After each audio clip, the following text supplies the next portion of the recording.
What's up, guys? This is Andrew with Combat Art Training. Today, I'm going to be joined by Sonny Puzikas of Forward Training Concepts and Gary Marr of Tremis Dynamics. We're going to be discussing competency versus safety. What is the difference? Do you want to be a safe shooter, or do you want to be a competent shooter? Or do you want to be something else? That is the question that we're going to be talking about today. Now, kind of going into it and the why behind this video. If you think about it, much like the word tactics, right? Tactical. That word has a lot behind it, and it's been very abused and misunderstood, misrepresented. Same thing with safety. Same thing with the word professional, right? And now this is something that I've touched on before, and that I have got a lot more to say about. And I could probably do 3 hours on this alone, but I wanted to bring Sonny and Gary on with me to give their commentary, especially because these are two guys that influence me in this way also, with where my brain is at in this conversation. So I might do another video on this later, but we're going to have them join us for it. Now, before we get started, remember September 27th and 28th at Taprack Ridge in Gray, Kentucky will be the Combat Arts Summit. You can train with me there, you can train with Gary there, you can train with Sonny there, and there's many others. If you have trained with anyone who is on the list of instructors, you can contact them and get a discount code that will get you $100 off tickets for the Combat Arts Summit. And so instead of $450 for the summit, it will be $350. And that is our thanks to you guys for being good students, for training frequently. And if you sign up for a class with any of the instructors on the list before the summit, you can also contact them and ask them for the discount code for the summit, because I get it. We want to help the guys I've trained with us prior, but I figure if you're just catching up right now and you're going to take a class right before the summit, well, we can still give you a discount on that. So again, September 27th and 28th in Gray, Kentucky at Taprack Ridge is the Combat Arts Summit. Day one, there will be 3 4-hour blocks.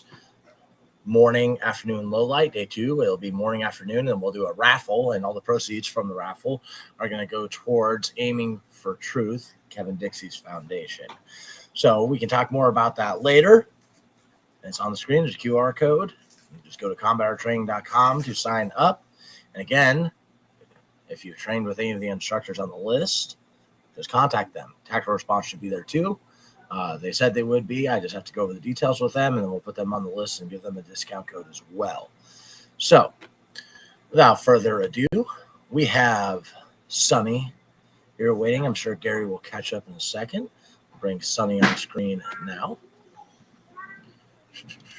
And now I have to figure out how to do the screen thing. And right there. There we go. And I think we'll put it like that. Sonny, how are you, sir? I'm doing good, Andrew. How are you? Awesome. Thank you for being here. It was funny. I was doing a live yesterday. I invited Gary, and then today he was like, I totally would have been there. I was like, let's do a live tonight. I was like, let's do competency versus safety. And then I was thinking about it, I was like, man, we're gonna be like quoting Sonny a ton. And it'd be kind of messed up if we were just like saying all your stuff and you weren't here. So thank you for being here. No problem, buddy. No problem. So when we talk about what firearm safety is in the general public, not so much the way we think about it, but what things do you generally see people say about firearm safety? I think it's a loaded topic.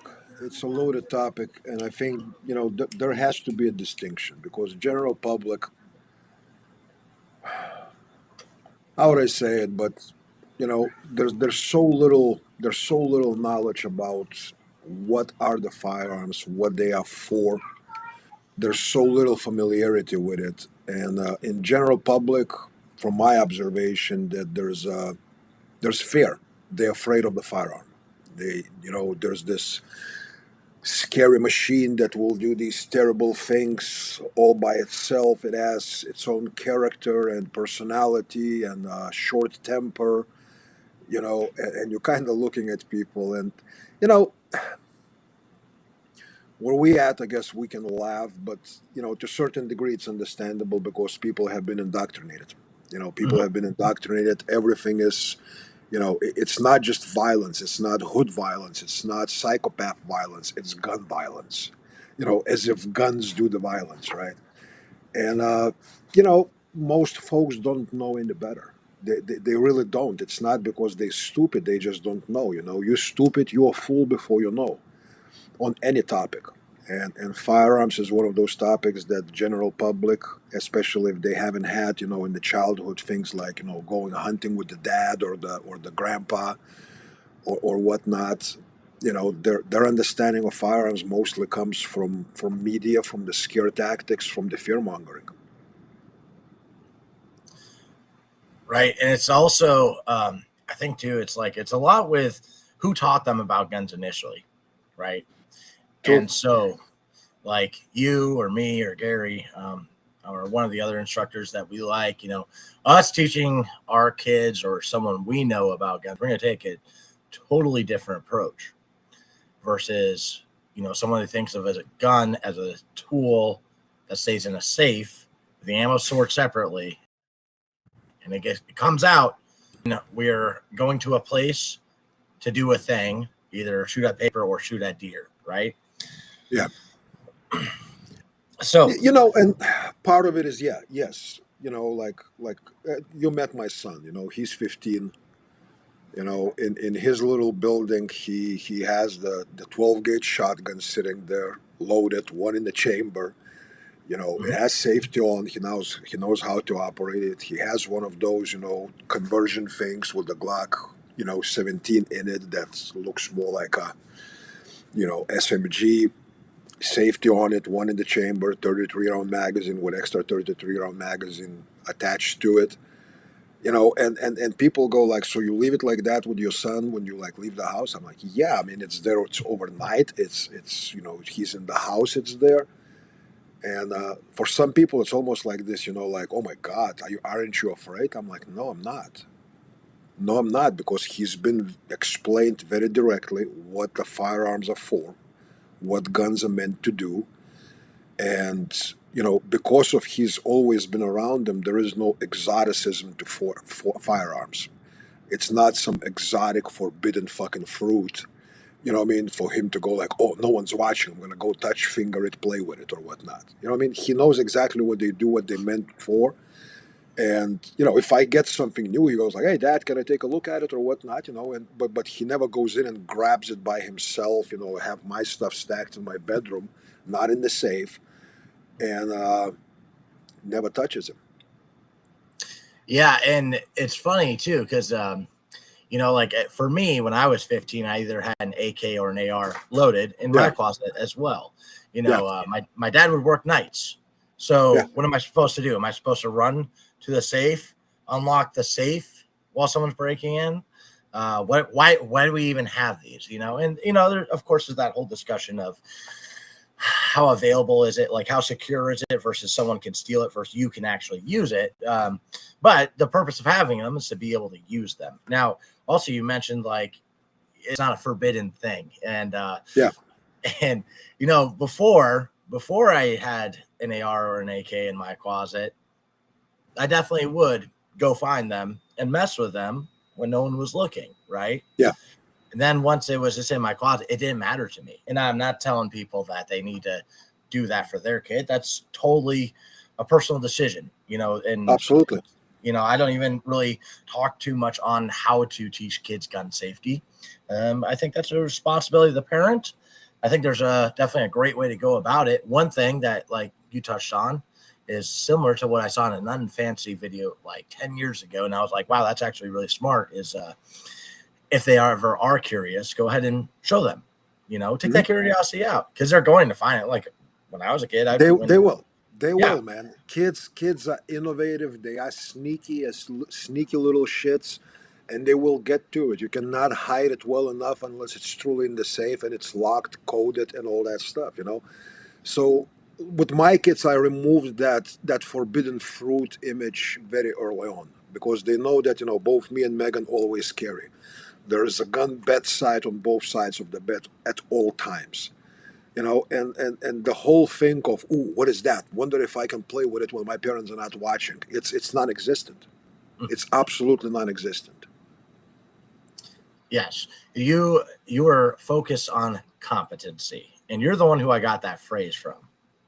Instead of teaching gun safety, teaching gun competency, and I absolutely love it. I remember when I was in class with you, I was doing gun up, and basically boiled down to is like, hey, are you trying to be safe or dangerous to the bad guy? And I was like, fuck. And that's that's the thing I love about training with Sonny, guys. It's like he'll say something so simple, completely changes the way you look at everything. I mean, I don't know, Andrew. To me, it's not really, like a shock value of the. It's actually sad that phrases like that have shock value. They should not be shocking phrases. You know what I mean?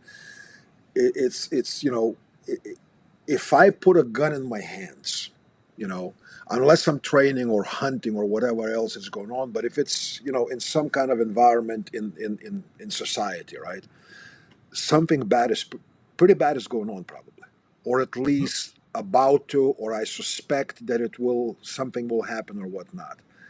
You know, and a lot of people go like, well, first concern is don't point the gun at anyone you're not willing to kill. Okay, I really have no problem with that phrase or the idea behind it. I don't, right?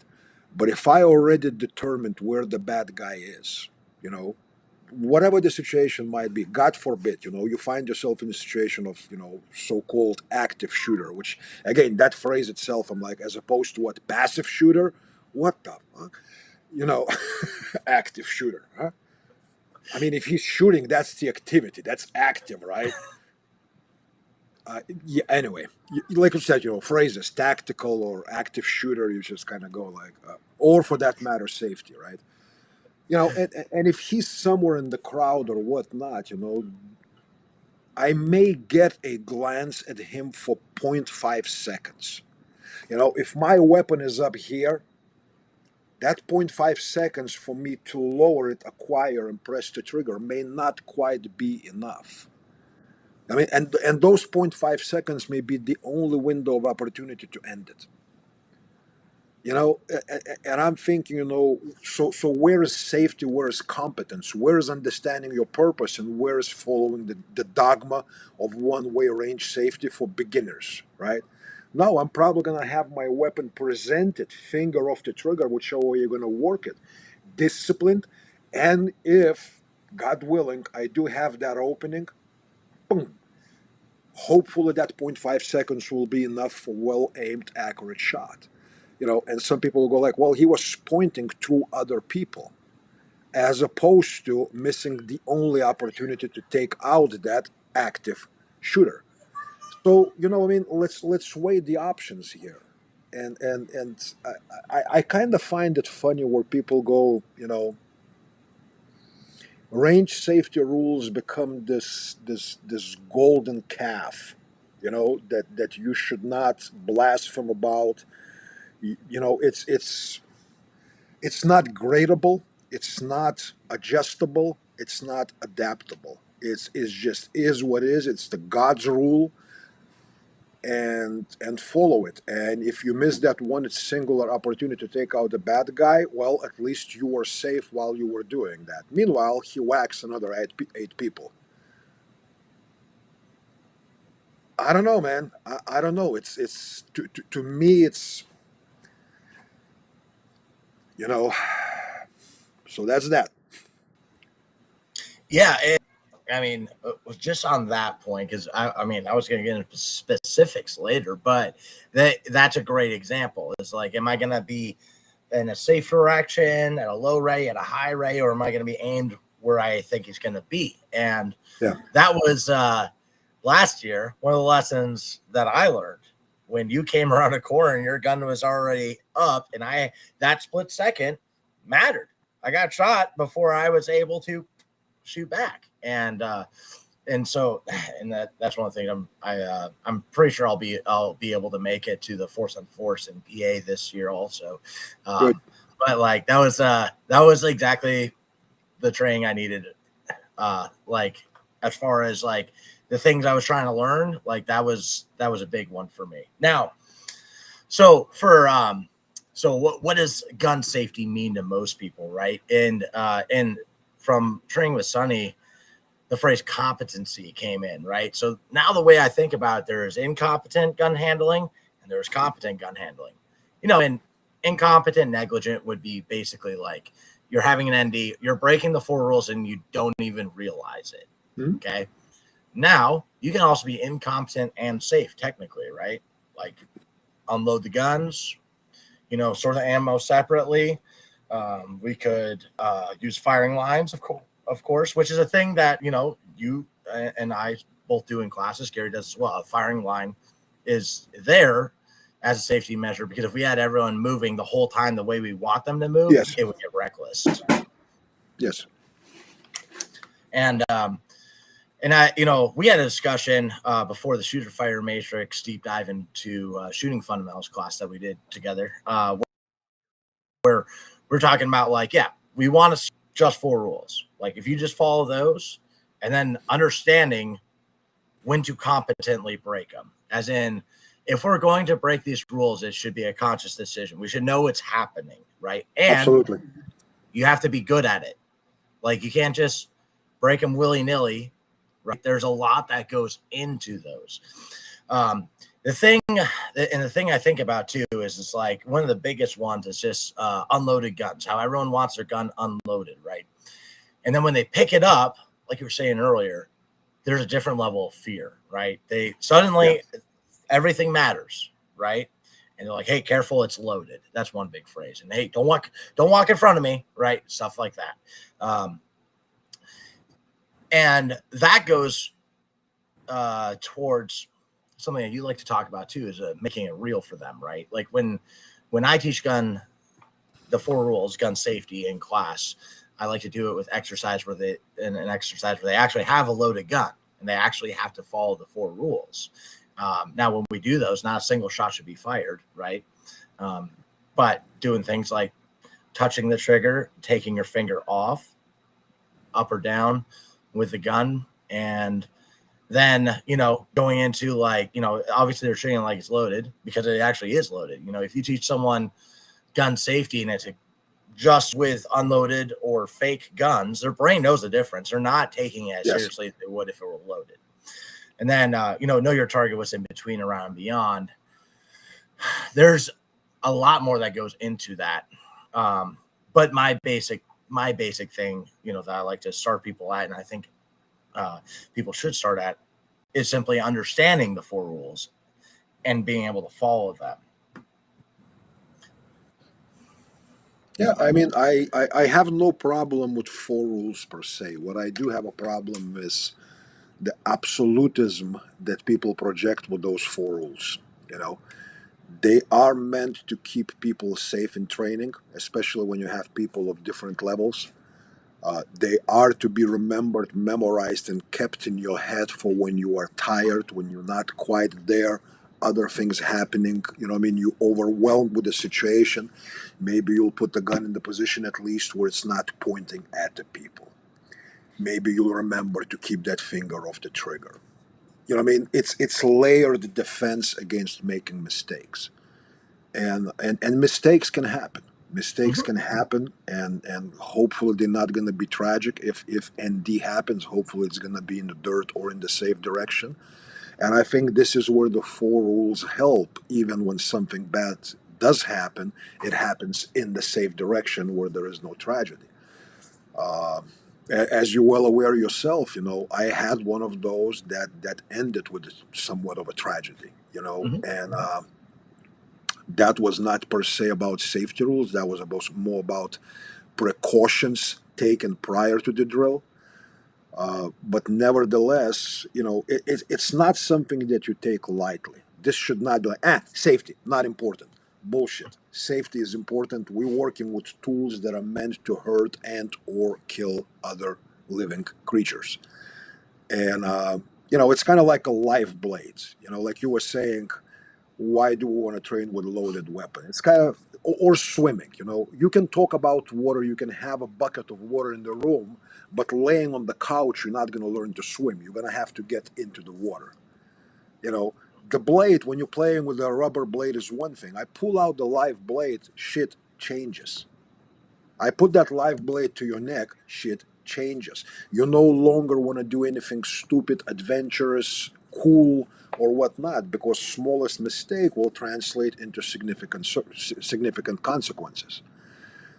So I think not having that constant cold range, or unless they're the requirements of the drill as such. If we're working with retention, if we're working disarms, if we're working other situations like that, then yes, you make sure that if there is not enough training weapons or whatnot, you make sure that things are where they need to be. You continue in that fashion.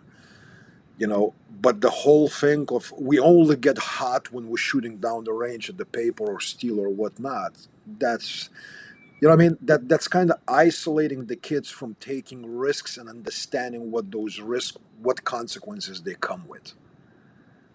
Lessons need to be learned, and as instructors, if we do it in thoughtful, well devised pattern, I think you can push people pretty far along the line of risk without really compromising per se the safety.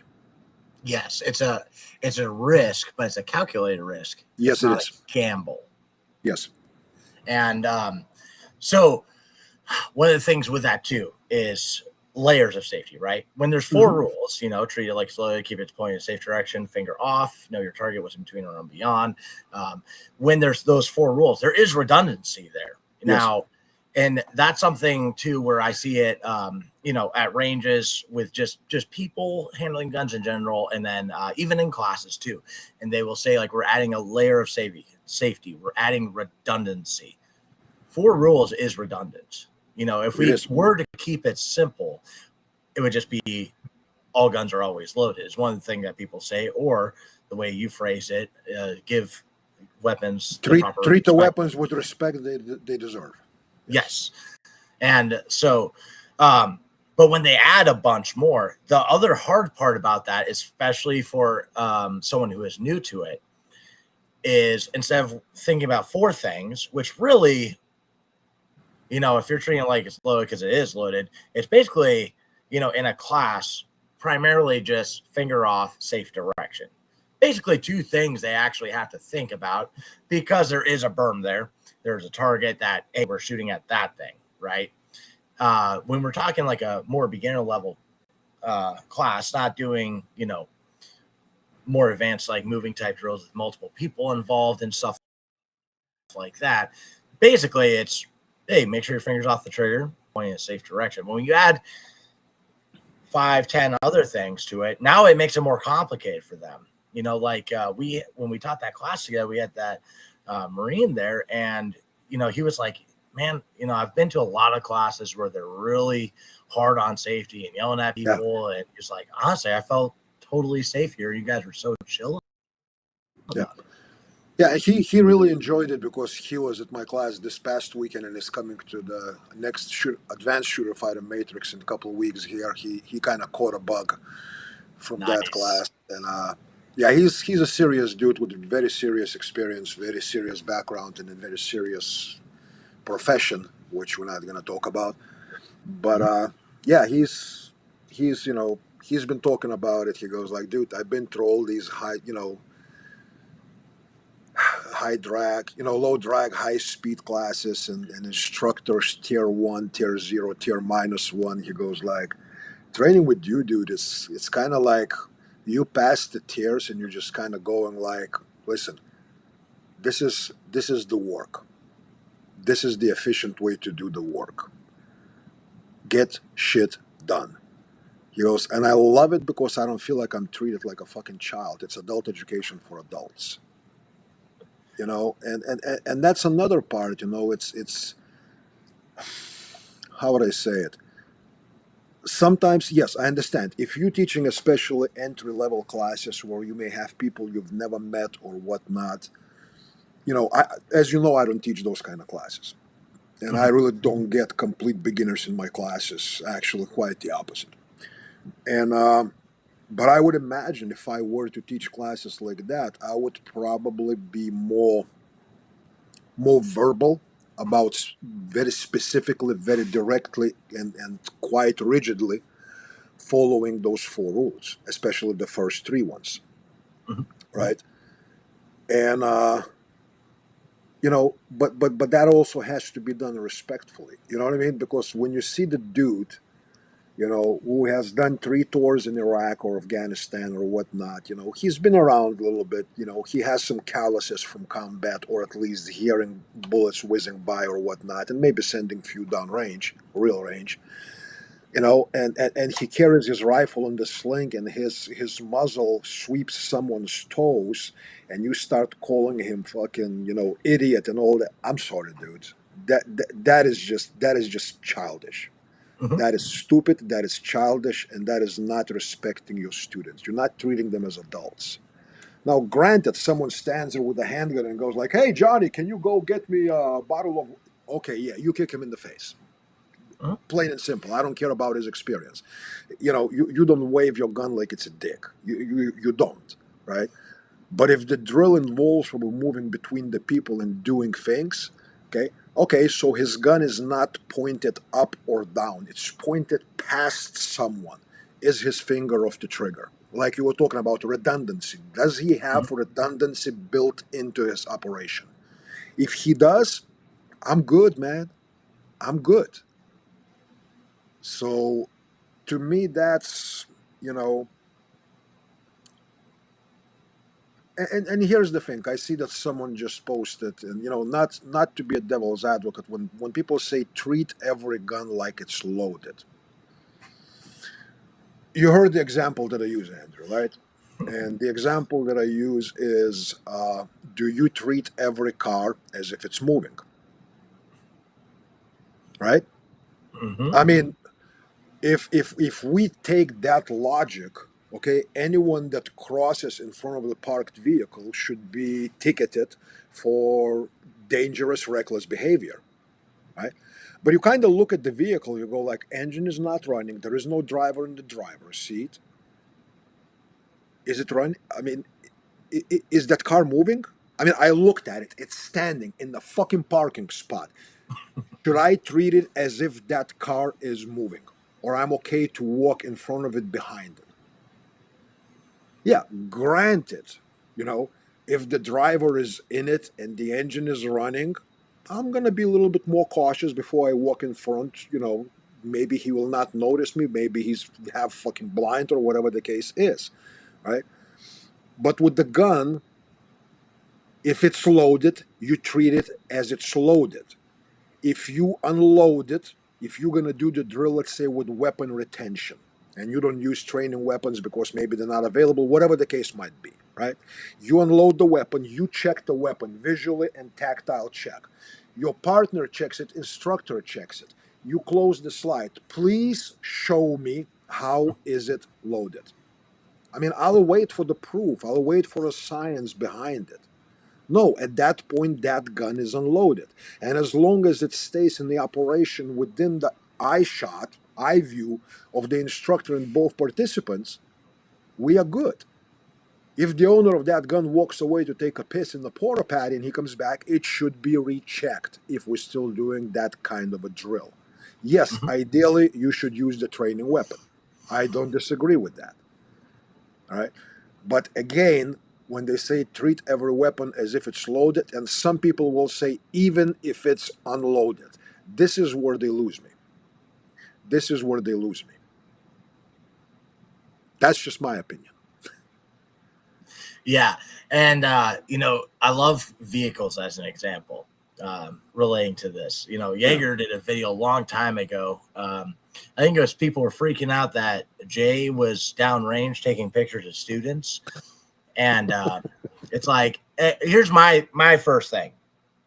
If you've never shot past a breathing human being who you were trying not to shoot, like you knew where they were, maybe you have to move to make the shot, maybe they're just next to the target. If you have never experienced that, but you carry a gun in public, that is a problem.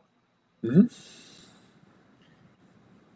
During an emergency where it is chaotic, that should not be your first time doing that.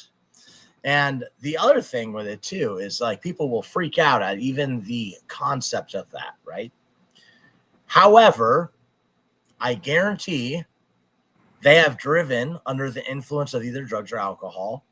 And I guarantee they don't refuse to drive at night knowing other people are under the influence of drugs and alcohol. Yes. And with your example too, how many people will rush out, drive their car real fast to make it? How many guys will freely cut themselves off or cut off other people? How many people will run across the road even though they might trip, and they might, who knows? Maybe the guy driving literally wants to smash into someone. Yeah. Maybe the guy standing on the sidewalk wants to commit suicide. Should I stop until he disappears from that corner? You know what I'm saying? Again, we talked about it, Andrew. A lot more people die in the vehicle-related accidents that's from gunshots. A lot more people die from the, in the car violence, right? Not gun violence, but vehicular violence, right? And it's funny that they don't call that violence, right? Yes. Anyway, I don't know, man. It's,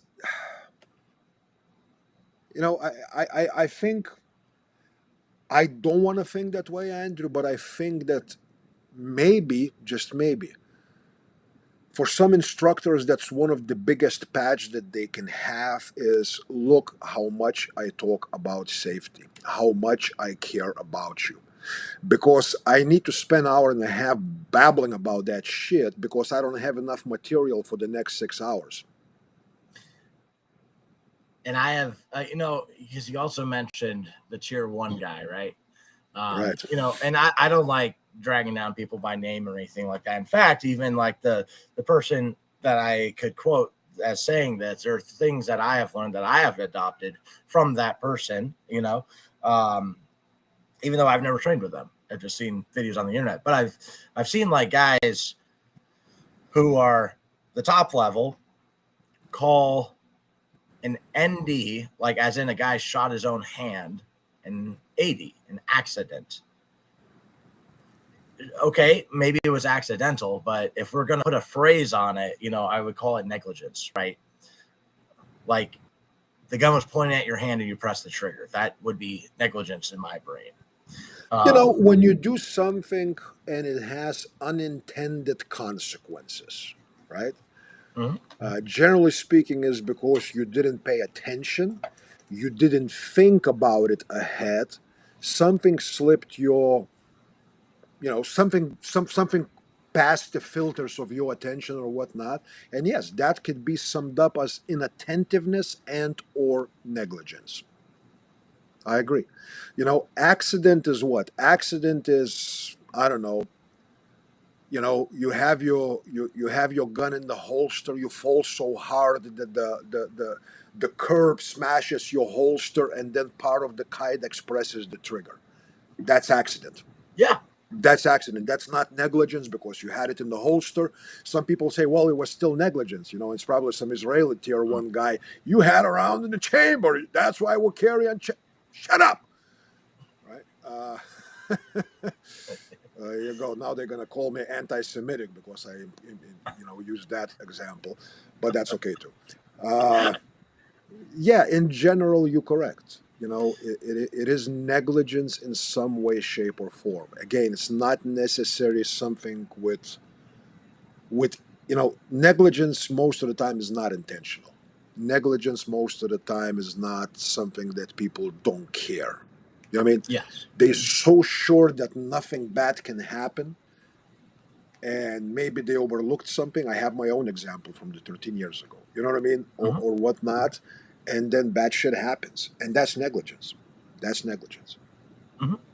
Yeah, I basically I describe it like a negligent discharge be breaking the 4 rules, or you modify your gun to the point where it's a hand grenade and it goes off because it's your fault, right? Then an accidental discharge would be like a mechanical failure of the gun. That's not your fault. Sig 320 when it was brand new, I but was everyone I was was gonna like, say there's negligent discharge or 320 discharge. Those are different, you well, know. I would say if you bought it when it first came out, like I did, I had 2 of them, right? Uh-huh. I didn't even get rid of them for the drop safety thing. I just wanted cheaper magazines, so I went to Glock. I see. But yeah, if you bought one then, a mechanical failure of the gun happened, I would call that an accident because Sig at the time was a pretty good brand. I even think still they have a lot of good products. But if you right now go buy one and something crazy happens, that would be different. Unintentional discharge, though, I just determine as like I'm drawing, prepping the trigger, following the 4 rules, right? And it just breaks the shot before I intend it to go off. But hey, guys, we got Gary Marr from Tremis Dynamics here. Oh, right. Gary, go ahead, look at the camera so I know you can hear me. There we go. And welcome. Damn, he's so good. He's so good looking.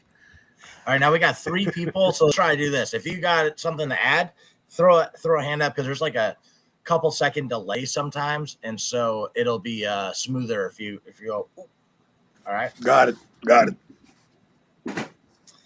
So now Gary and I had like just thrown him some notes as to like things I wanted to talk about. One of them, so we did talk about it, the unload show clear. Now, I get it if you got 30 people and it's like it's hard to manage for the instructor. Like I'm not talking shit on it, but I do get irritated when it's me and one other person. First off, if they unload their gun to hand it to me, that drives me up the wall. If they unload my gun, that drives me up the wall. But if it's just me and one other dude and they show me their guns unloaded when they're not going to do anything that involves it needing to be unloaded, that drives me fucking bananas. It's one of my things is like, it's on you, right? Competency. Are we going to be competent or do we need to throw in this extra step of me showing you that I unloaded my gun? What do you guys think?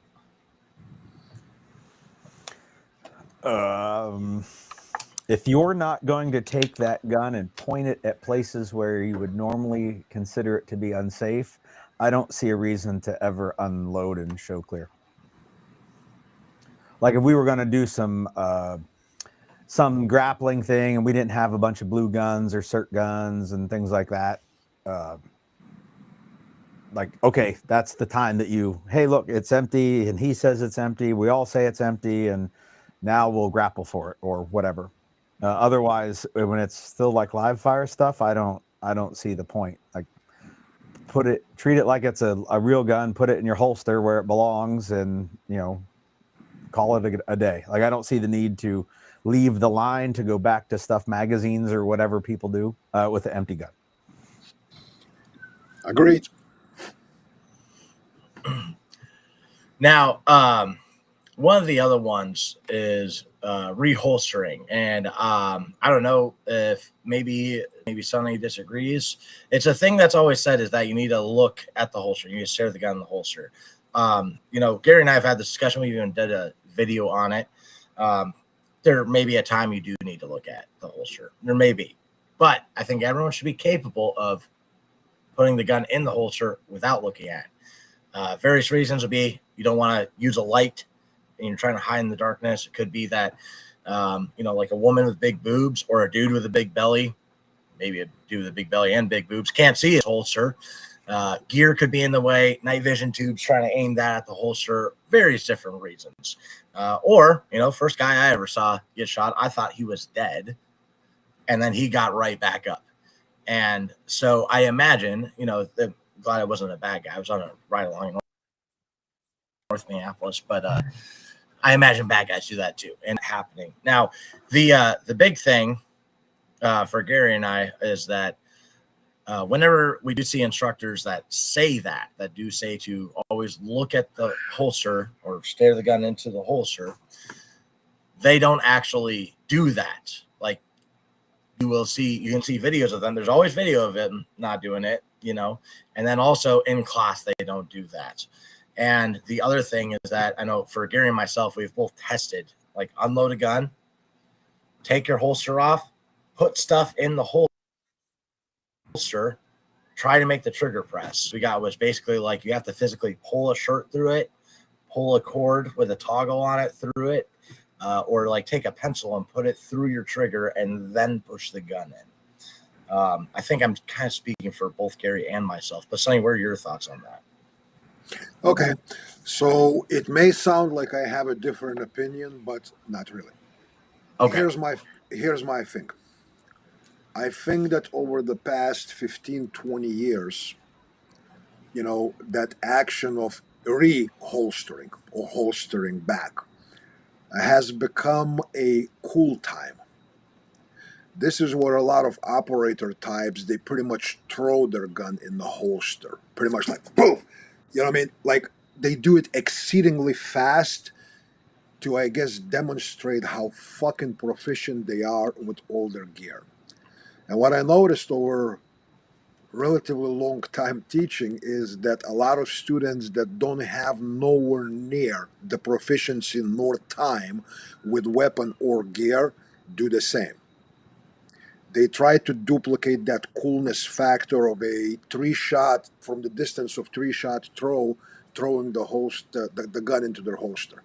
I have seen on at least half dozen occasions gun literally fall out of his hand because he let it out before the gun started sliding into the holster. For that reason, what I tell guys in the class is do it slow. There is no need to be in a rush when you're holstering. And yes, I do tell them, I do want you to look at it.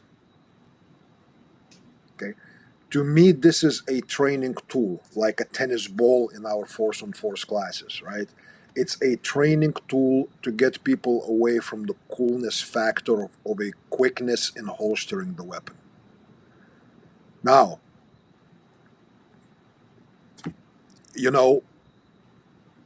we, in our classes, all three of us, we don't have that many people coming in with worn out old leather holsters. Mm-hmm. Okay.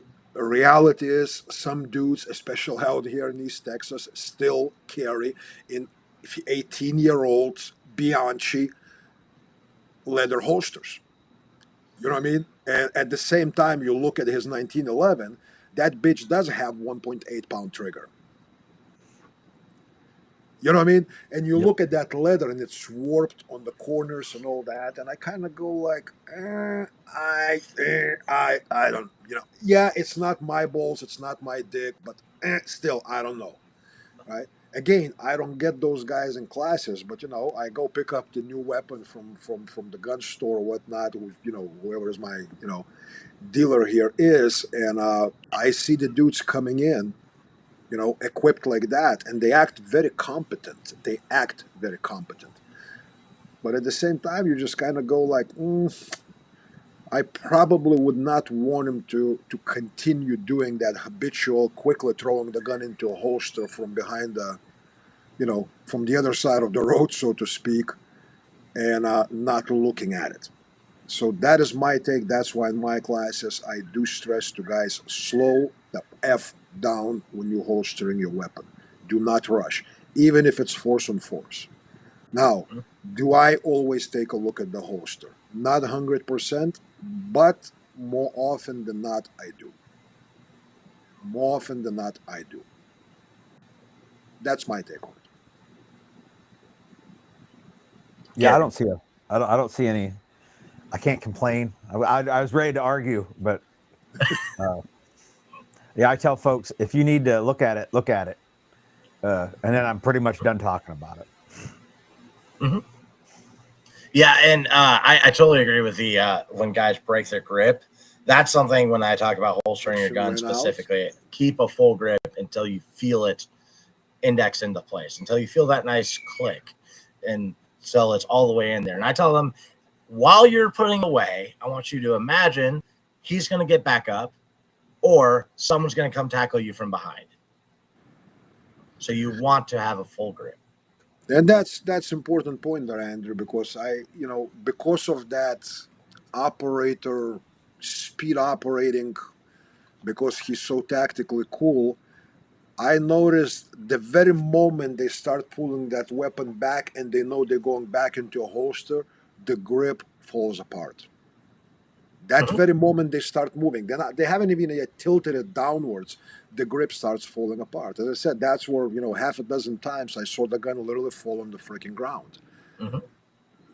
And yeah, having that presence of mind that makes sure you maintain that grip until you have that positive that you know that it's in the holster. Yeah, that's the thing that we need to be teaching. But unfortunately, I think in the most classes, people absolutely don't even talk about it. The only thing they mention, and this is to me the part that I disagree with, keep your eyes on the battlefield while you're putting the gun back in the holster. If it's still a battlefield, why the fuck you're putting your gun back in the holster? If it's still a battlefield, your gun should be out. You're not holstering your weapon if it's still a battlefield. You know what I mean? Or you're going to lose one of 6 enemies. If there's still 6 enemies there, what the fuck you doing with the pistol in the first place? Second question, why are you holstering that thing? Are you giving up? Are you looking for your white flag to wave? I mean, what are you doing? Well, the different from that, the thing I think about is like I might, like let's say at my house and I've got my pistol on and something happens and I move over to where my rifle is. I'm going to keep my head up. I'm going to put it away fast. But that also is because I've built a competency in it. There is a very strict procedure that I follow as far as like shirt up, then gun goes down, and the way I find the holster, and I can check with my finger if there is something in there or not, and the way I put it away. I also think about malfunctions and reloads one-handed. I may want to reholster it quickly there. And I would want to keep my head up, Overall, yeah, I do see what you mean, though. Of like, yeah, I wouldn't be. When people say look at the holster, for some reason, I think people have this idea that I'm looking down there for 30 seconds. Right. No, as my garments go up, it's a very quick glance at the moment when it's about to go in. Very quick glance to make sure. Within 0.3 seconds, I'm back up as far as my vision. I'm not staying there for freaking 30 seconds to make sure that, everything is nice and neat and all. No. No. It's not something, like people go like, never take your eyes off what's going on, And you see people doing malfunctions. What do you see? The eyes go towards the gun because where they're putting the magazine, what? But sometimes it's just for a split second. I don't see a huge deal about it to make a big fuss. When they get more competent, yes, that will either disappear completely or become so, unimportant, so negligent, so to speak, as far as how much time it takes or to what degree you look off. Turning your eyes doesn't mean that you lose peripheral vision either. I would hope that you were keeping the peripheral vision the whole time. But as we know, Gary, that's not always the case. True. But like we're not focused on the target focused the whole time. Like we're still looking like where's the other target? If we found Curtis, where's Leroy? So the time that we're doing this on the range is less time or the same amount of time or more time than the time it takes to go. Yeah, the gun went in the holster. Now, I think we really make sure you don't step in a fucking open manhole too. Every once in a while, looking, at your surroundings is a good idea. Maybe. No, I mean, you've seen it, guys, in force-on-force classes. When people come, especially when you're doing it in diminished light conditions, how often people will look at the pieces of furniture and take their eyes off of battlefield and all that shit. to a certain degree, it's natural until they truly develop full-time presence of that peripheral vision, which is not easy. It's not easy. It's gonna happen. So I think with the whole thing of holstering or reholstering, whichever way you're gonna call it, I don't think we're on different pages. I just think that I have this specific beef with this quick operator holstering procedure that seemed to have taken hold and it became pretty fashionable in the fucking industry. And that's why I kind of took her out of making, just hammering it to people. Slow down when you're holstering. Slow down when you're holstering, because I've seen enough guns dropped and people doing stupid shit where I go like, this has become just a bad habit. I stole a proprietary molecule from John Farnham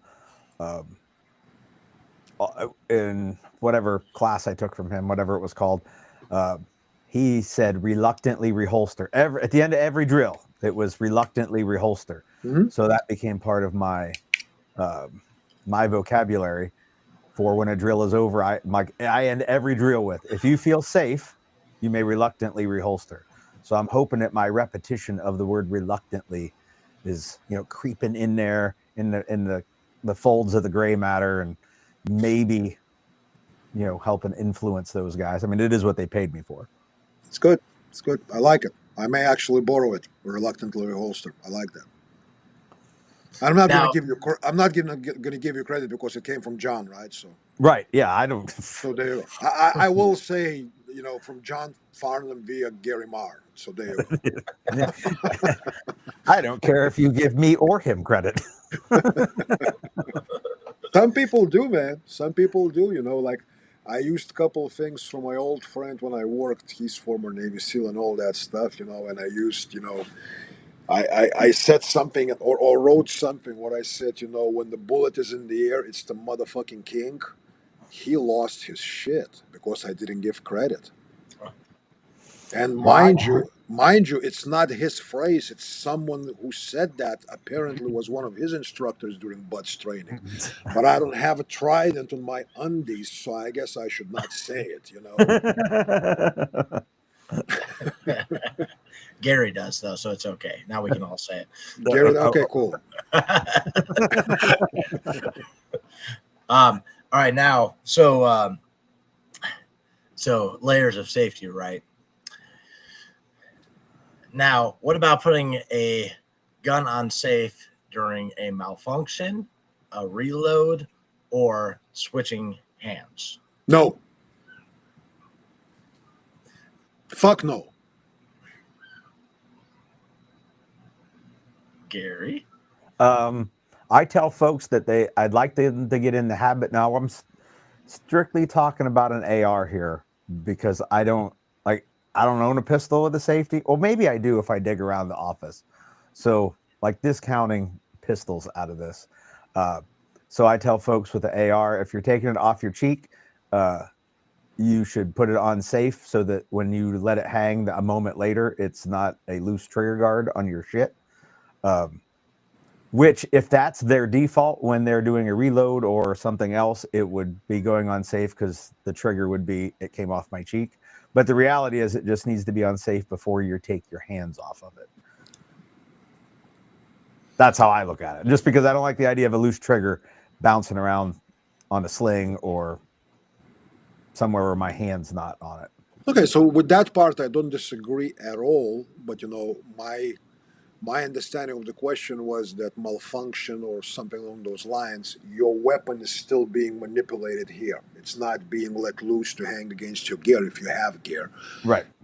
Or maybe your gear is your 12-inch schlong there because you're at 3 a.m., and all that. and you can consider that a pretty serious gear, right? Yeah, I mean, if you let your weapon hang off the sling or whatnot, then yes, whether it's AR or AK, I would suggest to put the safety on. Absolutely. Now if the malfunction happened, it went click instead of bang, okay, and I haven't done nothing with it, and I'm now going to transition to my pistol from the rifle, that click instead of bang means something. It's the safest it's ever been. It's the safest it's ever been. Now I don't need to put per se safety now. If I have time, luxury, presence of mind, would I? Maybe. But will I press for it? No, not really. On the other hand, if I'm doing something else and I have a suspicion that I do have hot round functioning internals and everything else, if I have all my loadout and 16 magazines on my place and all that shit, yeah, before I let it hang, I would want safety on. Absolutely. Yeah, it was something I had a discussion with Gary about, because I did dynamic carbine. Sorry, is it dynamic carbine or dynamic rifle? Carbine. Okay, all right, making sure I got it right. Dynamic carbine and day 3 dynamic carbine, and I was running an AR, and they were having us put on safe when it came off our face, and I was like, "Is that a safety thing or is that a manual of arms thing?" And he was like, "Oh, it's manual of arms." I was like, "Okay, all right," because when I do a rifle class, I want them working the safety too. Now, the one of the things that is, and it comes from U.S. military, especially SF guys, they want you to put it on safe during a malfunction or a reload. And my thing is, like, number one, click and no bang. When it goes click, it doesn't go on safe. And it's a thing I see repeated in especially videos a lot. They'll say, click, put it on safe. And I'm like, dude, that's not even how it works. Like, mechanically impossible unless you got some weird gun that allows it. And again, like you said, my non-functioning gun. And I had I'm not talking shit, but I had a student have an NDN class, safe direction, just finger on the trigger, and it was like real early. It was just me and him too. It wasn't that big of a deal. But he was trying to put it on safe with his left hand while his right hand was on the pistol grip, and he had his finger on the trigger. And he was a newer shooter, and I kept reminding him, take your finger off, take your finger off, take your finger off. And as he was trying to work the safety, I'm going finger off, finger off, finger off, kapow. And I go, that's not what I said to do. And he was shook up by it, but then he realized, like, oh shit, my finger coming off the trigger is way more important than me putting it on safe. And the thing that, whenever I have this discussion with someone, the thing I ask them is like, has a gun being set to fire ever made it go off? Because, I've got a rifle right here. I could put that on fire. It's out of frame. Let's try it. Just don't put it in the frame.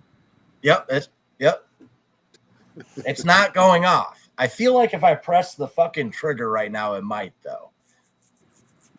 And that's one of the other things is, I'll put it back up safe just in case. But okay. That's one of the other things is when they're adding lots of layers of safety, right? Lots of different things. It is distracting from the root cause of the problem, right? Most NDs with good guns, like guns that weren't coming from the factory as a hand grenade or weren't tinkered with until they were a hand grenade. The root cause of them going off isn't that they're loaded, isn't that they're on fire. It's that they press the damn trigger. It's an operator error. Yes. And and I've seen it too, where the guys that like to add a whole bunch of other safety stuff that's outside of the 4 rules, which if you just follow the 4 rules, nothing bad happens. Nothing bad happens.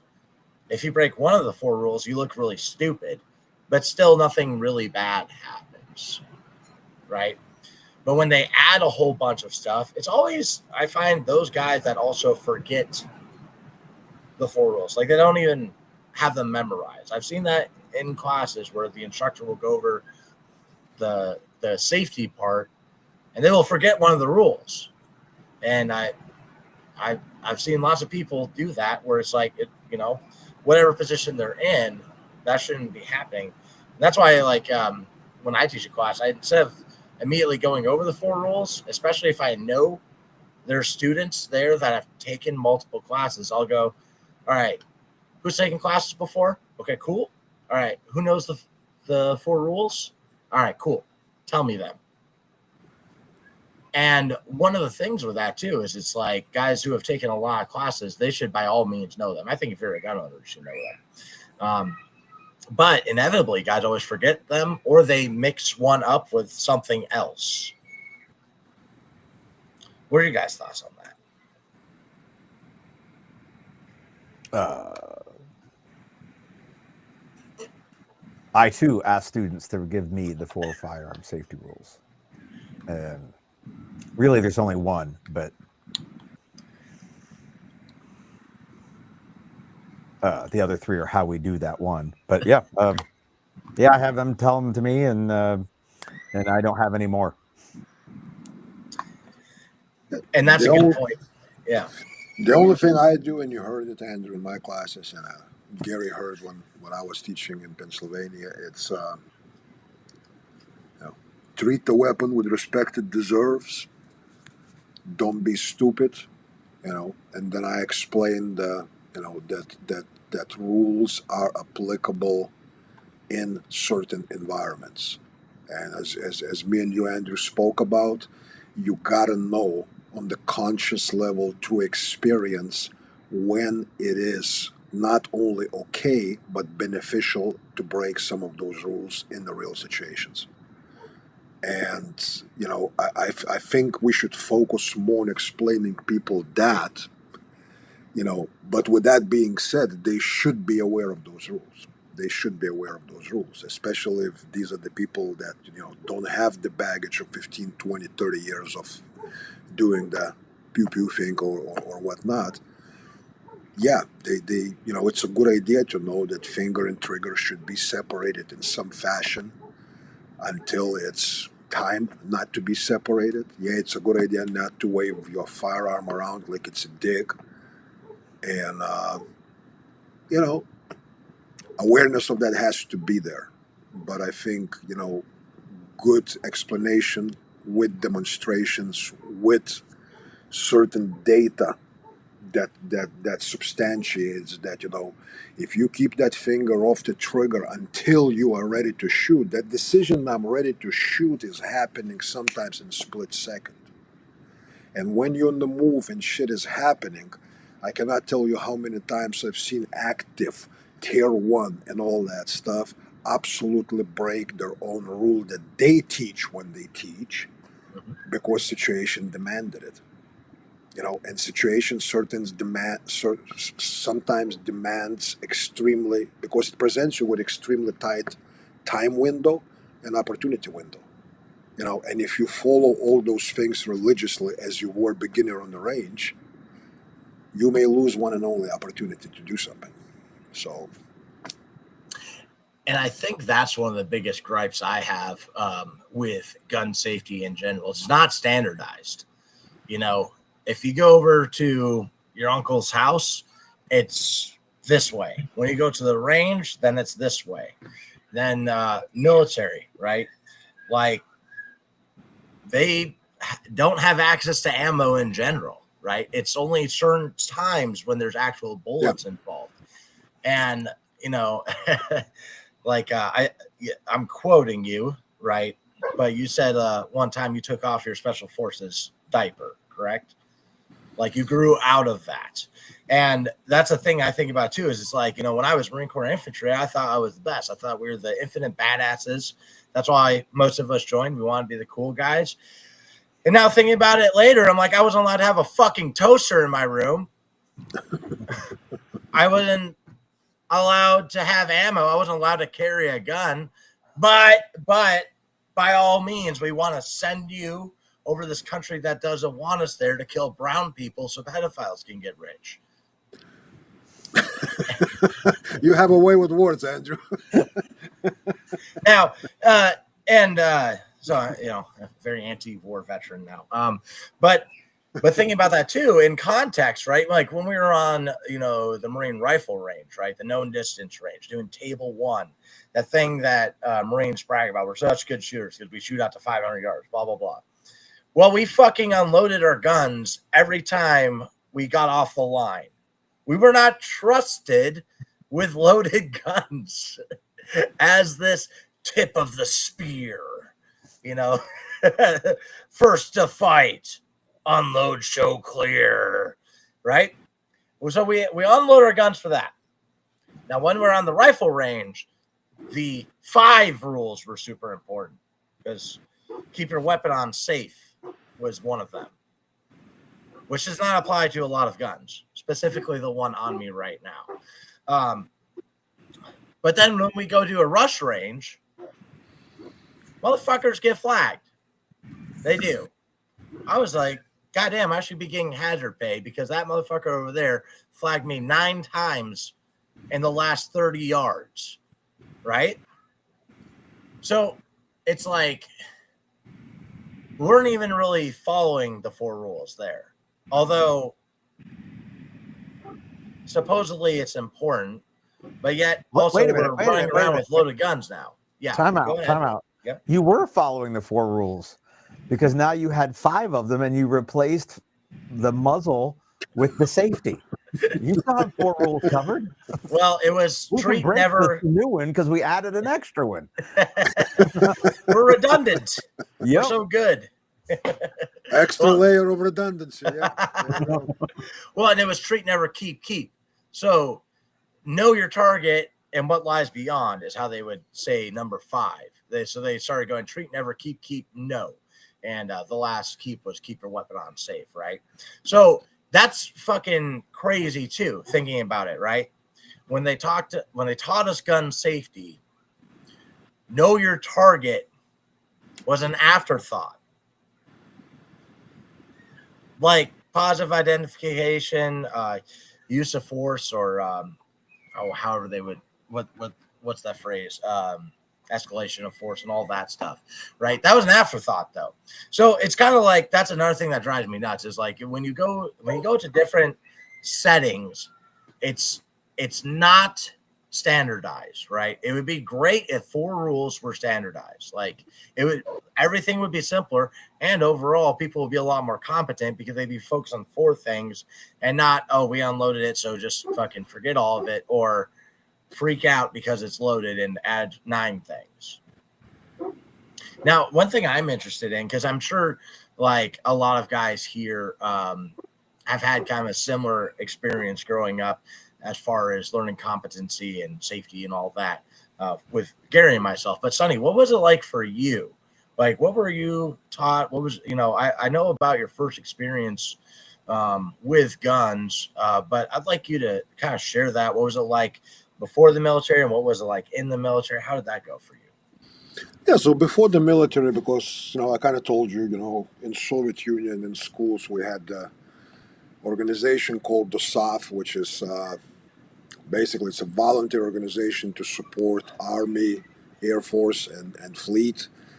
And from the age of 12 on, they would take the boys and it would start with basic things like assembly, disassembly of AK rifle or Makarov pistol or whatnot.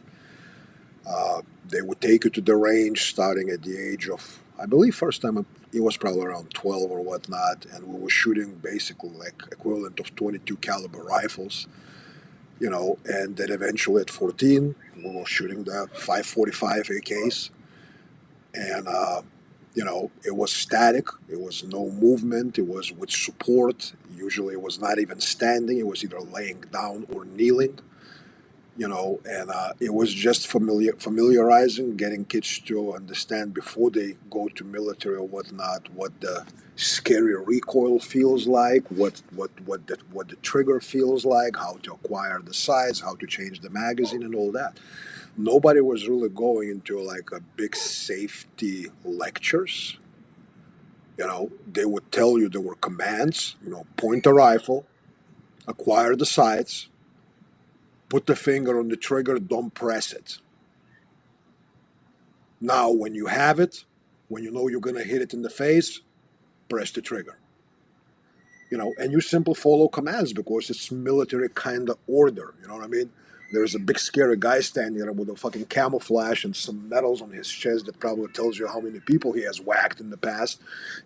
So all us, doe-eyed little fucking kids watching that guy going like, dude, if I break the rule, he's probably gonna break my fucking neck. So I better follow his command to the T. And that was that. When then I became a bad boy and illegally purchased the weapon and all that stuff. It was a pistol, and I didn't have no fucking holster for that pistol. You know what I mean? It was behind my belt in my pants. And didn't shoot my dick off, thankfully. And but we went out. I mean, we did things with other bad boys, and we were drinking and we were doing, and you would pull the gun out, oh, show me what you have or whatnot. No one was waving them around or whatnot. Everybody kind of picked it up, finger off the trigger, pointed it up, looked at it, pulled the slide, looked, oh, okay, there's a round in the chamber, so that means you don't play around with that shit. You know what I mean? And that was that. And when I went to military, it was, again, pretty basic. It was everything followed the commands, in basic training until you got the order down, until you understood what's going on. And then I told you my experience first day in the no longer regular military, when the guy sent me down the range in front of the berm, and then he told me to turn around, and he started shooting in my direction. And that changed a lot of things in my life, and because he told me, move as if you want to live. And so I did. And that's that, So, I mean, safety was looked at as a common sense logic from a grown up that should be present. It was not stressed as a separate discipline that needs to be fucking hammered into you because you are so stupid.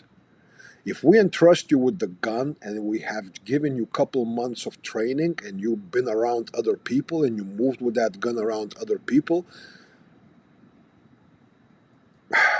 it should be all right. I mean, granted, then when we started doing, in the outside of a regular military, when we started doing kicking in the doors and numerous people crisscrossing, going into the rooms and shooting other people, other considerations came into play and all that. But I told you guys, numerous times when we were deployed, we would carry in the cradle position around in the chamber, safety off. And we were flogging each other like mofos because I'm sorry, you're not going to carry like this for 12 hours straight in the, 13,000 feet elevation, in a hostile environment. It's not going to happen. So you carry it in the cradle. That way you don't exhaust yourself. But you do want around in the chamber, and you do want it off safe because sometimes shit happened like this in a moment. And nobody got whacked, nobody got shot, and that's just that. I don't know. It's strange to me when I came to US and when I got involved into this industry, how this became a fucking elephant in the room. You know what I mean? It was really interesting. It was really strange. So I don't know, man. It's again, I come from different culture. Russia is certainly not a gun culture as US claims to be, but for being a gun culture, we sometimes act a little uncultured, if you know what I'm saying. Were you guys allowed to have ammo besides like did they take your guys' ammo, or are you guys allowed to have ammo like in your room? Do you have access like in regular army or no? In a regular army, no. When you were in the barracks, no. The guns were locked, the rifles were locked in the armory, ammunition was locked in the armory, and let's say when people went on patrol, because where we were stationed, it was a number of nuclear reactors working in that city. It's closed city. It's a restricted access city. Number of nuclear reactors working for military purposes. Well, they were making nuclear weapons there, and so the whole perimeter around the city was patrolled. It had control towers. It had wire. It had all the safety systems and alarms and everything else, right? So when watching those guys going on patrol, so they would walk out. There was a special area before they leave their garrison, right? And they would come up there. So they would have their mag pouch with their 4 AK magazines in it or whatnot, and commanding officer or sergeant or whatnot, they would all line up. They would pick the rifles. They would hold them at 45-degree angle up. They would insert the magazine. They would remove the safety. They would charge the round in. They would put the safety on. They would put the rifle on the sling, and they would walk out towards their posts. And when they come back from their 4 hour on the post, it was exactly opposite procedure. They come in, they remove the magazine, they remove the safety, they work the bolt, it ejects the round. No one picks that round up. Only the sergeant picks that round up. They put the safety on, they sling the rifle, they put that magazine separately in one pouch where everybody knew that magazine now has one less round. And then they come back inside the barracks and weapons get turned into armory. That's very interesting that you guys actually didn't rechamber that round, because when I was in, we would follow the same procedure, right? Like you're going on post, load your gun, coming off post, unload your gun, and we would just take that round and put it back. So that was like the first round, right? And it was much later that I learned that is a terrible way to go about things. Yeah. So our standard procedure was that like every day there was what it's called дежурный по роте, which is like a sergeant in charge of the whole of the barracks, right? And he would have few soldiers. They were also in charge for cleaning toilets and all that stuff. And every day would be different shift, right? Different groups. So one of those, in those units that did the patrolling or guard duties or whatnot, one of those after each change of shift would walk out there and he pick up those rounds and put in the bucket, and they were going in the separate box and they were being used as training ammunition on the range. Okay, that's cool. They were not going back into combat load for people to go to on post. Now, and forgive me, was that when you were regular Army or when you were Spetsnaz? That was in regular. Okay. In Spetsnaz, did you guys have access? In units, the same thing. I mean, whatever was in the chamber, once it comes out, it does not go back into your combat load. But so as a Spetsnaz, did you guys have access to ammo whenever you wanted, or was it a check in and check it out thing? Check in, check out when we were in the barracks. When we were deployed and we were in the barracks in our deployment where we were at, we were always had it with us and on us. Okay, yeah, but if we were on our home base, it was the same procedure. Weapons were in the armory, and if we were going training, if we're doing some things or whatnot, you go through the whole procedure.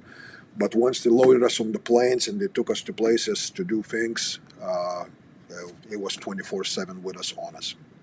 And would you guys unload before and after doing stuff?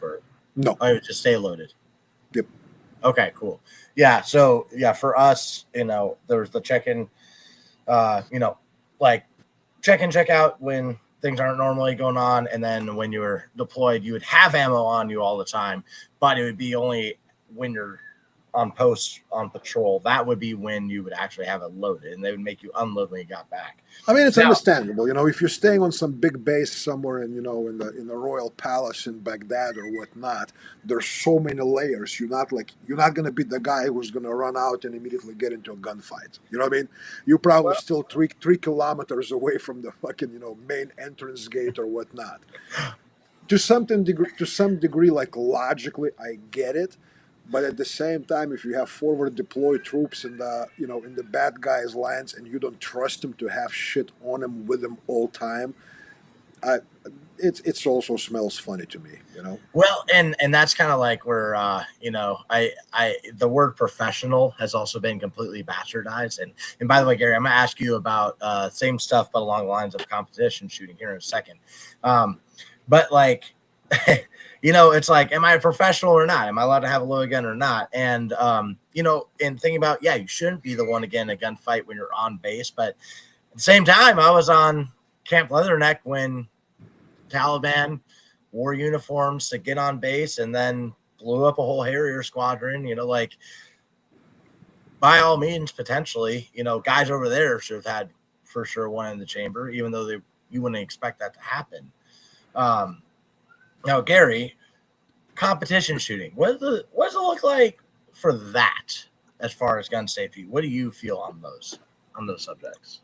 Now, for people who don't know, Gary was a IDPA Is it Grand Wizard or was it? Grand Dragon, one of those.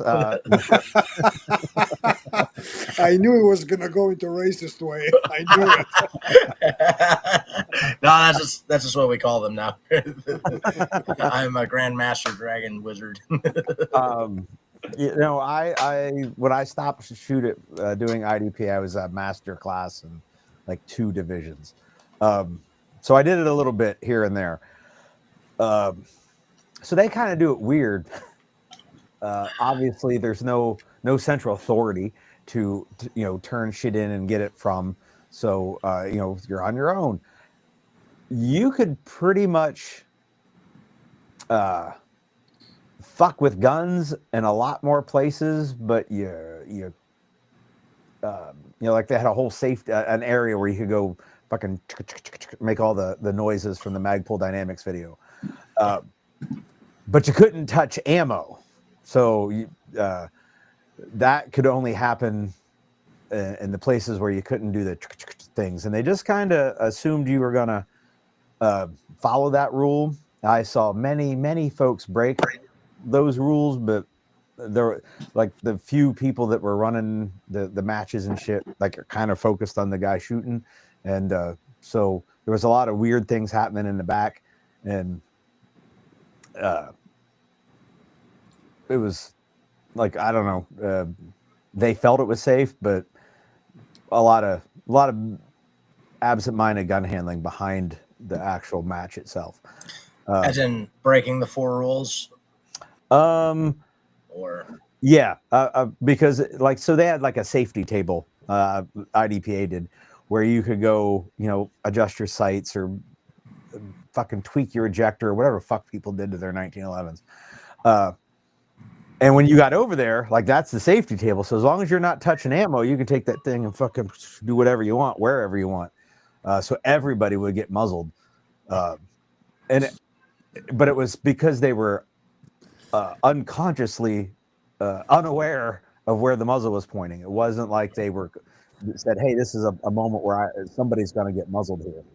I went through the threshold of a room, and as I dug my corner, collapsed my sector. Oh, there was a unknown person there that I muzzled because I didn't know if they should be muzzled or not. This was I didn't even know I muzzled the 30. Yeah, but it was okay because you weren't allowed to touch ammo there, so the gun couldn't possibly be loaded. Hey Gary, can you make that sound again? I really like. Yeah, man, we need to record that and have that as an audio clip, like separately used. Like you start the podcast and it starts with. Yeah, that would be a great intro video. Just like no sound on the actual video, just Gary's like. Yeah, and then one kapow. Sometimes that follows the.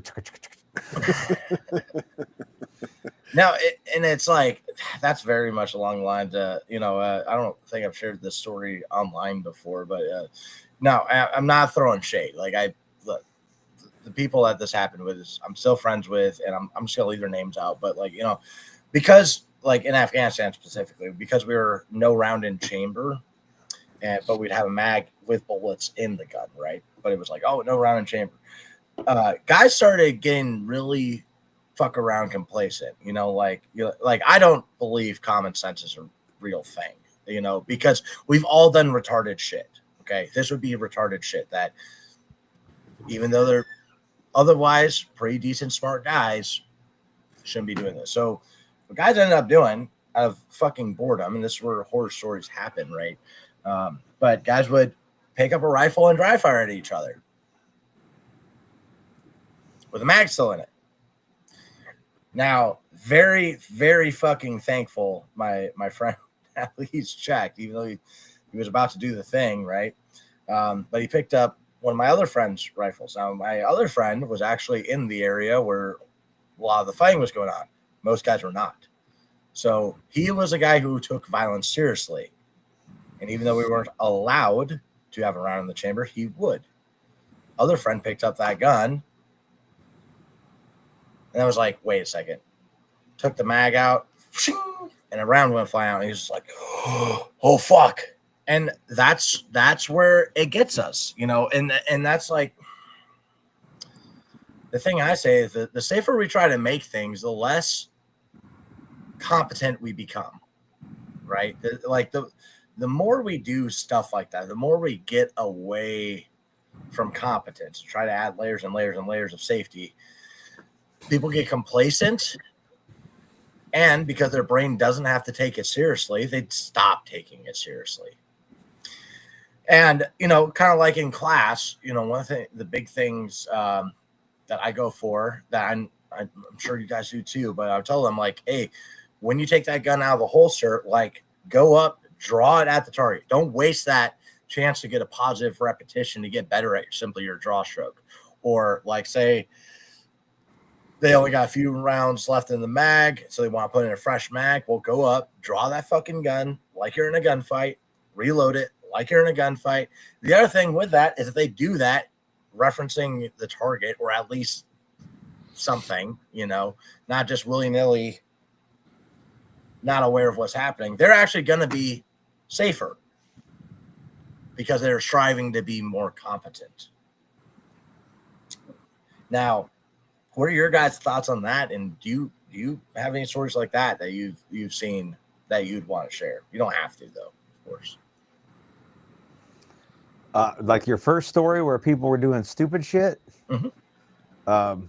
So I don't have a personal story that I can recall off the top of my head that sounds that retarded, but when the military has a bunch of fucking stupid ass rules, and you know the list is like 600 items long, that's why they have those rules. I'm not saying all those rules will prevent you and your buddies from dry firing at each other, but they're just going to keep adding things until you stop doing that. So like I get it when people are like, yeah, those 19-year-old kids are fucking stupid. Yeah, I was a stupid 19-year-old kid too. Yeah. So I understand that they're concerned for a reason. I don't know if just making the list of rules, you know, to be triple digits in length is the answer, but I at least I know where their heart is when they're making that list. Is to try to keep Andrew from dry firing. No, it was not me. It was not me. It was not fucking me. You know, I wouldn't do that just because I don't want to get punched in the face. Okay. I don't like. Yeah, you know, to me, it's, I don't know, not about the stories, but I'll agree with you, Andrew, there that I think the safety, you know, safety that comes from the person is directly related to competence. It is directly related to competence. Rules themselves don't make us safer. They don't, you know, and I've seen the drills that Gary does and you do and all that stuff where people walk in front and person has to raise the weapon as people walk by, not put it on safe, not, you know what I mean? I think that serves a lot better to make people safe because they become competent. They're able to see a little bit outside of the fucking tunnel, you know, and that fear of, oh my God, what's going to happen? Nothing's going to happen. You're going to raise it in the safe direction. Person will walk by and you put it back on the target and you're going to do your thing. Nothing is going to happen if you just do that, you know, and yeah, I really have no problem with that whatsoever. Actually, I think I have a problem when people don't do that. You know, when they're trying to keep the shooting ranges clean as a fucking surgery rooms, and it's the only thing is missing is fucking surgical masks. That way, we don't cough unsafe words upon each other and shit like that. You know, and infect each other with Kapow 19. You know, and it's just. I don't know. You know, the more dangerous person becomes, the safer he will be. And I think that's, you know, that relationship exists. And to make people more dangerous, you know, it involves taking certain risks. They calculate it. They measured by instructors, by people that put together the courses, the drills, and all that. And there are a few pairs of eyes watching it, hopefully. and hopefully those who doing those drills, they have their shit together and presence of mind. And if they don't, that's another responsibility for instructors to see that someone is falling apart, whether it's mental, emotional, or whatnot, and pull them off the fucking line and go like, hey, dude, take a breather. It's fine. Smoke a doobie. Chill, and you'll get back to it when you're ready to get back to it, if you are, and so that's that. Agreed. Yeah, and I think there's a huge difference too that outsiders need to consider, where it's like the context of, if you're like a person who never trains, doesn't carry a fucking gun, they're the gun in the safe type person, right? When they look at like the way training goes, because it's funny, guys with no training will always be the first ones to say what training people should be doing. Funny that. Yeah. But thinking about the context too, right? Who's trying to be competent? What's the purpose behind that? Because like people own guns for different reasons. It's like some people own it, they just think it's cool. Some people own it, they're like, hey, I want to go hunting. Some people are like, this is my force field. Now I have it, everything will be fine. And some people take violence seriously. And with our students, like especially our best students, they're the people that take violence seriously, or at least they're starting to, right?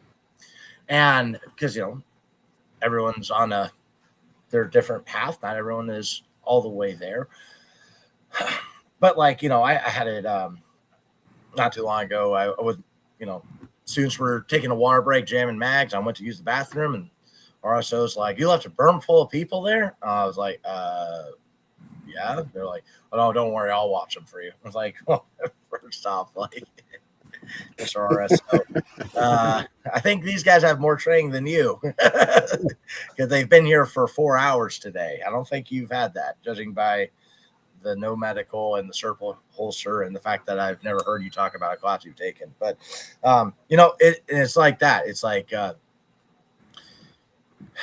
looking at for people who look at it from the outside. If you've never taken a class with one of us or one of the people that's going to be at the summit or someone like us, like you need to do that to actually understand it. Just like I train with a lot of people who I flat out disagree with their philosophy, but I find the good things I can learn from them, and then I bring it to our circle, right? And if someone's looking at it from the outside, they're like, "Oh man, that's crazy," it should be like this.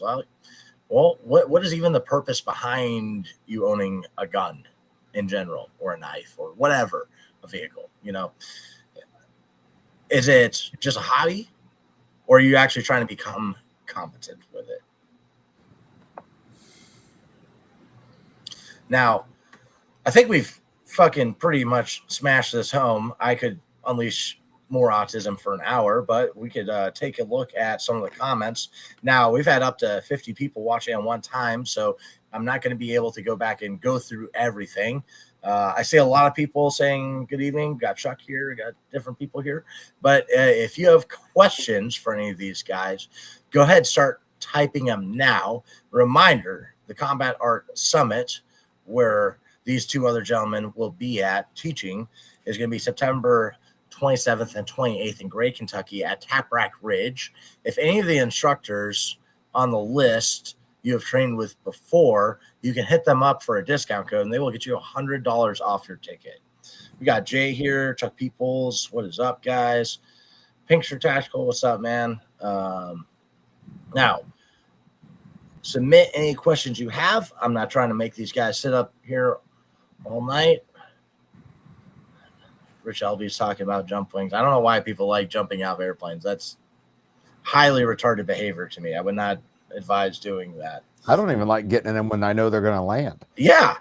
Remember what happened last time I tried to fly an airplane, guys? Yeah, we do remember. TJ's here. Hey, fuck you, TJ. I can have a toaster. Bro, you can't have a toaster because your friends dry fired at each other. Yeah, exactly. I can't have a car either. Help, but that's why the toaster rule existed. All right. Well, I don't see any questions coming in, but y'all can still submit them if you got them. I'll leave it. There is a question here. Okay. Pink Shirt Tactical says, how do we bridge the gap between the competition guys and defensive guys? I find there's still a rift between these two cultures. Yeah, yeah. Um, I don't know if it's about bridging the gap. I think it's more of a recognition that we're in different fields, and we need to talk about it without trying to insult the other side. If people enjoy doing competition, like, as you know, guys, I teach defensive stuff, right? So I teach a lot of hand to hand and knives and all that stuff, right? There are dudes that are 100% subscribed to MMA UFC mentality, right? And I don't want to disrespect. For one, at the high level of MMA, these are dangerous dudes. These are dangerous dudes. They are second to none as overall athletes, and they do have skills that can put you in some bad places very damn quickly. Same with competition performance shooters. If he gets a drop on you and if he has that gun in the right place, okay, he can probably do some pain delivery pretty damn quickly and pretty damn definitively. There's nothing there to disrespect, but when dudes from competitive performance shooting realms start dwelling into, you know oh, you did this wrong, and it's completely different context, or they sometimes don't even know 10% of the context of what we're doing, but from their perspective, from their vantage point, they right away to start trash talking and all that. It's not necessarily respond and say, like, hey, you stupid fuck, you don't know what you're doing, you're a douchebag who shoots at paper and counts the points. you know Take your fucking time and explain the context. And if they don't understand it and if they still want to mock us, so be it, man. Drop the conversation, don't waste your time. It's okay. I think we need to talk more about really the contextual differences and understanding what each brings to the table and what we can borrow from them. There's not much they can borrow from us because they're not interested in the realm that we're dwelling in. Most of them are not. Some of them are, and if they are, they will come to the classes and they'll get a taste of it. But these internet discussions with those dudes, Andrew, you know yourself how it ended up with one of them.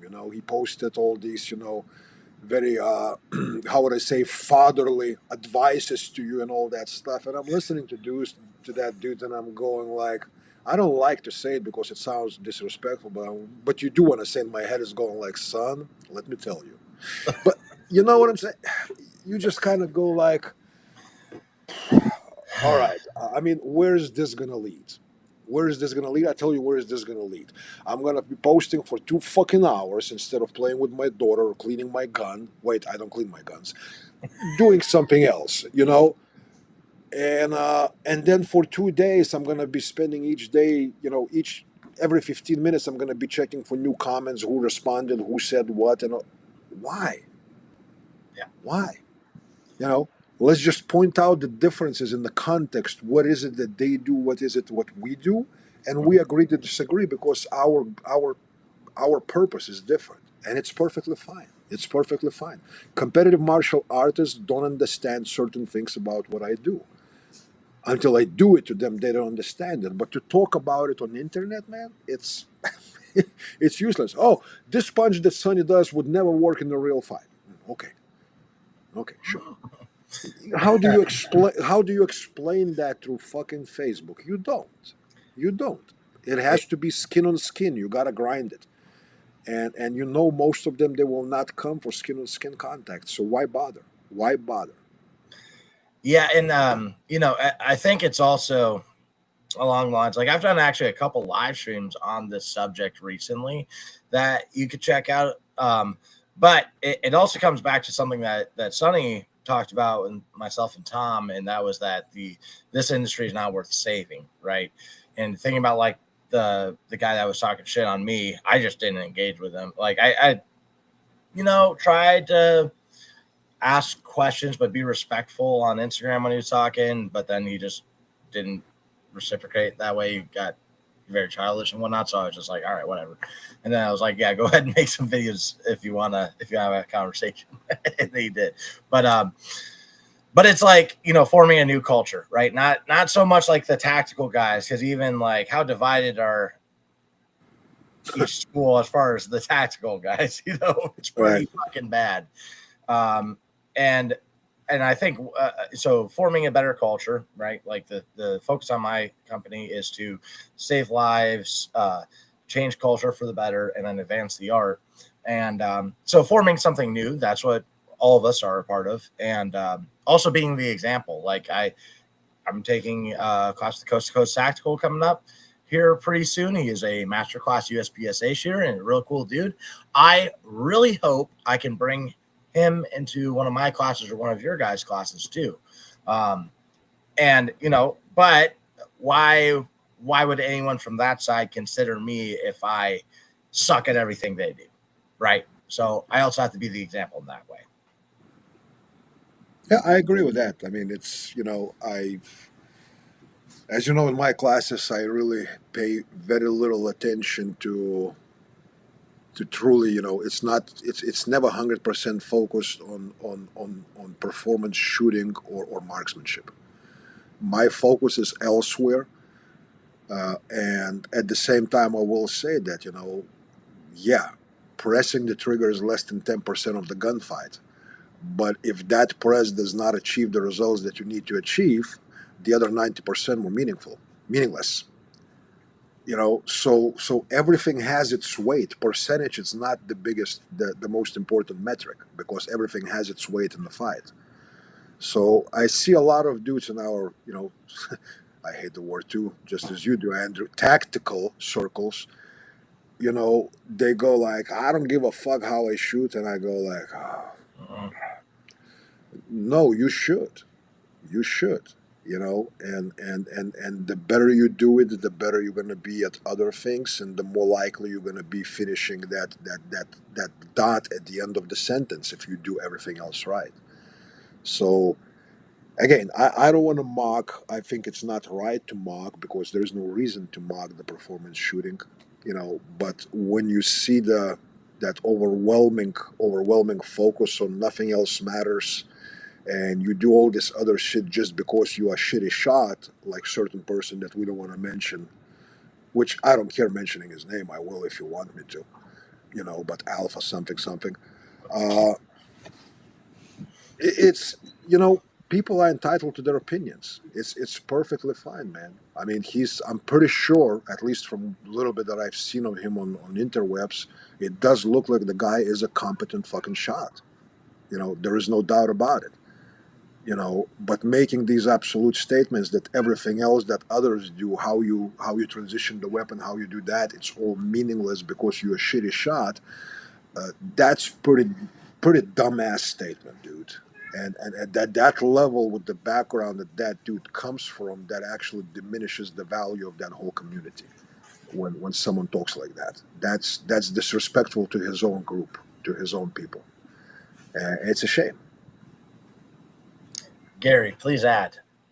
We've had this talk a lot. Well, I'm all for the mocking, but I'm not for mocking. The fact that these guys like competition shooters, like, oh, I love shooting matches, whatever their discipline is. Great, that's fine. I mock them once they exhibit shitty behavior that seems to follow them more than the average of regular American dudes. Like the percentage of shitty behavior is higher in those circles. So if those circles feel that they get an extra dose of mocking from me, it's because they act like people who deserve to be mocked. Not just because they're competition shooting. Like I did that for a bunch of years, and I got a bunch of friends that still do it. But my friends that shoot competition are like my friends that don't. They're not assholes, because I don't associate with a bunch of shitbirds.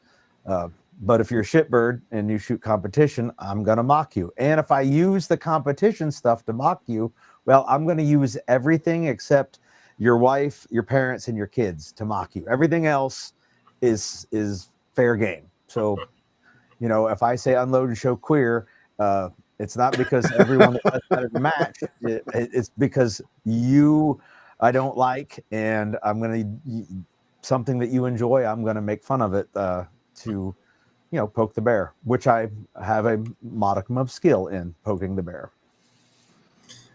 And one of the funny ones that I've heard, I think it came from you, Gary, but was I don't need skills. I use mindset. It's like the other end. It's not the competition guys. It's the other direction that are like, I can mindset my way through everything. Oh, well, do tell how you do that. And they're like, well, I just refuse to be beaten. That's Oh, great, man. that's your mindset? Okay. And then there's like, you know, like the mama bear who rips the door off the car to save their child. I'm like, so you're relying on that to get you through your violent confrontation. Okay. Well, that I would mock with you, Gary, Yeah. and I would use my pretty significant modicum of skills to to double up on that douchewag, absolutely, positively, yes. Yeah, I'm like, so I can't say like, hey, it's just the competition guys that, you know, they have their narrow focus. I only need this, because there are the other folks who are like, yeah, I'm so aware of my surroundings, I don't need skill. Oh, okay, bro, you didn't even realize I had my hand on my gun for our entire conversation. Like, what situational awareness are you talking about? Right. Yeah. I usually do that when people start having a conversation about situational awareness. I will put my hand on my gun for the whole conversation just to see if they even glance down to go, oh shit. I Very just say, good. are you aware that this whole time I had a full erection because you sound like a hoe? And that excites me, you know? All right, so now, guys, I want to leave it to you. Go ahead, pimp classes coming up, pimp events. Of course, Combat Air Training Summit. These guys will be there. I'm going to throw that on the screen also. But go ahead and Sonny, go first. Let them know what you got coming up, what to check out. Also, I will give you a plug. Episode 1 of the Gospel of Violence, Sonny, it's just Sonny talking, and it's awesome. And he actually does go over some of the topics that we discussed in this. So y'all should check that out. All right, go ahead, sir. Appreciate that, Andy. So I have a few things coming up here. I have April 26, 27, whatever, Shooter Fighter Matrix 2 right here for the Honey Badger. Then I have something in the same place in Kentucky, a K class coming up in May. And then I'm taking off basically the whole month of June and most of July, doing some things. And then at the end of July, I will be traveling, going to Ohio. I'm going to actually taking the radio class from Radio Made Easy. And then I'm traveling to Klingman's place in New London, teaching the Shooter Fighter Matrix 2.5 Deep Penetration, which is very, very specialized class. After that, I'll be heading to Pennsylvania, where I will be doing the Violence Uncensored 3-day class in Scranton, Pennsylvania, prior to Tremis muster. And right after Tremis muster, I'm doing the AK class.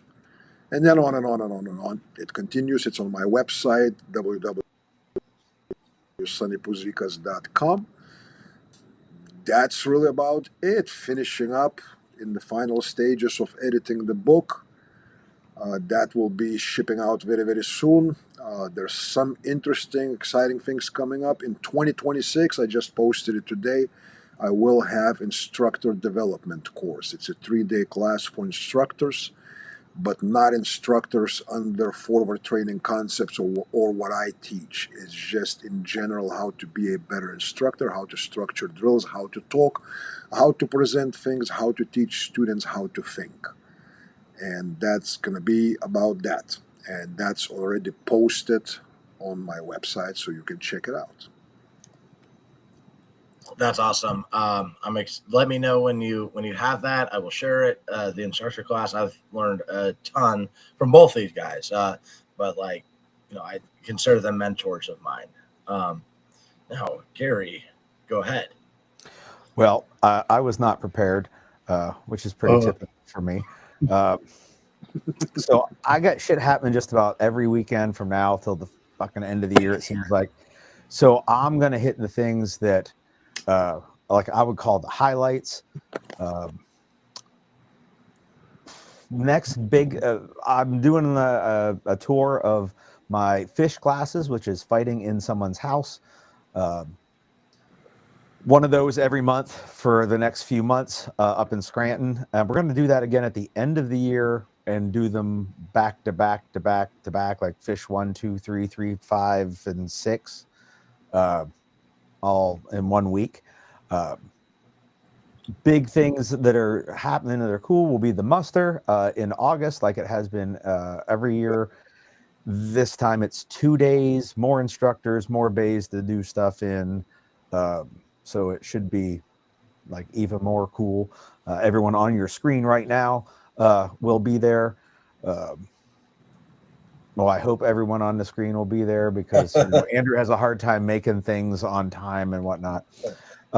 Here, we're all on screen now. Oh, now we're all on screen. Now fucking technology works and you're talking shit on me, you boomer. But I'm also going to Huntsville, Alabama in the end of June.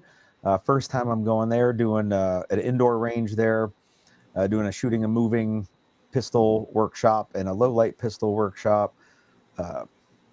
Going back to Texas, Paducah, Texas in, I want to say November, for fish 3 and 3.5.